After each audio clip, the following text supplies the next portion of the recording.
Welcome to the second part of the video series. I will be discussing the findings around different levels of classes at Asheville High and Silsa. Students reported that their academic classes are the least diverse places on campus and are not representational of the student body. Question 8 of the listening project asks, are you in AP or honors classes now? Overall, white students are taking more AP courses than students of color. Although a high number of students of color surveyed are taking honors courses, white students are enrolled in both AP and honors courses at a higher rate than students of color. Please remember the previous sampling limitation we discussed. There were a large number of Silsa students engaged in the listening project, and it could be that the number of students of color in honors courses could be represented in the data.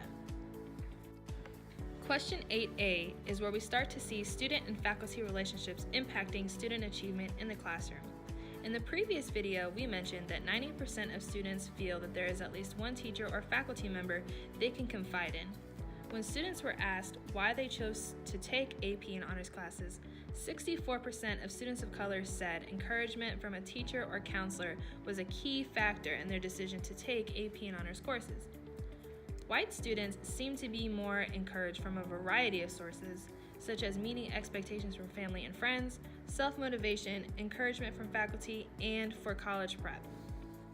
So when looking at the academic support that students need, I will be discussing 4 important findings from the project in regards to student support. First, do students feel comfortable and emotionally supported? Second, what help has been provided? Third, what support is missing? And lastly, students provide solutions for faculty to assist the student body, all of which will be shown in a series of charts. So let's take a look at the first issue, whether students feel comfortable and emotionally supported.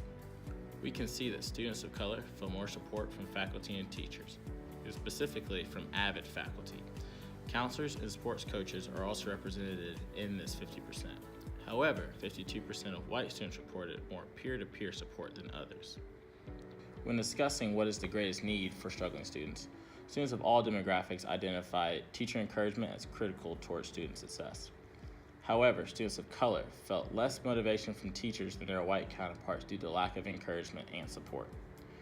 We wondered why this was the case, which led us to what is missing for those students in need. We discovered students of color reported academic support was missing, while white students felt more available, counselors and emotional support were missing for them. Lastly, we asked the students for solutions to address these challenges and support. All students listed mental, health, and emotional support as key towards improvement. However, more students of color reported academic support when looking at the broader scope of support.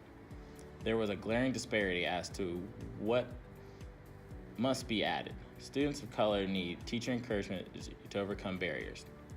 What I find exciting about this is that teacher encouragement and an increased focus on relationships is a no-cost response to what students are asking for in this report. So more than half of the white students at 52% in this project reported more access to counselors as essential towards adequate student support. And we can find this to be very important towards overcoming the many barriers at our school. We can see that differences in this study are widespread, and we invite you all to discuss these needs of student support on all levels with your faculty to address these needs.